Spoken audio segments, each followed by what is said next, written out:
ఇంట్లోనే ఈజీగా rosemary water ఎలా చేసుకోవాలో చూసేయండి. సో, మనకి బయట మార్కెట్‌లో ఈజీగా ఈ డ్రైడ్ రోస్‌మెరీ లీవ్స్ అయితే దొరుకుతదనమాట. రేట్ కూడా చాలా తక్కువే. సో, నేనైతే ఇది తీసుకుంటున్నాను. సో, ఈ గ్లాస్‌తో నేను ఒక 2 గ్లాసెస్ ఆఫ్ వాటర్ అయితే తీసుకున్నాను. సో, ఫస్ట్ అయితే వాటర్‌ని మంచిగా బాయిల్ చేసుకోవాలి. 2 గ్లాసెస్ అంటే హాఫ్ లీటర్ అనమాట. సో, ఇందులో నేను ఒక 2 కాదు 3 స్పూన్స్ అయితే తీసుకున్నాననమాట రోస్‌మెరీ లీవ్స్. తీసుకొని ఒక 10-15 మినిట్స్ మంచిగా బాయిల్ చేసేయండి. తర్వాత బాయిల్ చేసిన వెంటనే స్టెయిన్ చేసేయకండి.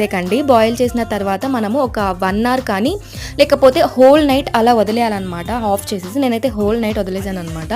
అప్పుడే ఆ డ్రైడ్ లీవ్స్‌లో ఉన్నది మొత్తం వాటర్‌లోకి మంచిగా వస్తదనమాట. సో, నేనైతే ఓవర్ నైట్ ఉంచేసాక తర్వాత ఒక మంచిగా స్ప్రే బాటిల్‌లో తీసేసుకొని ఒక 5-7 డేస్ మనం ఫ్రిడ్జ్‌లో అయితే స్టోర్ చేసుకోవచ్చు. వాడడం కూడా చాలా ఈజీ. నైట్ మనం హెడ్‌కి మంచిగా స్ప్రే చేసుకొని ఒక 5 మినిట్స్ మసాజ్ చేసుకుంటే సరిపోతది. నెక్స్ట్ డే హెడ్ బాత్ చేయాల్సిన అవసరం కూడా లేదు. ఖచ్చితంగా ట్రై చేసి చూడండి.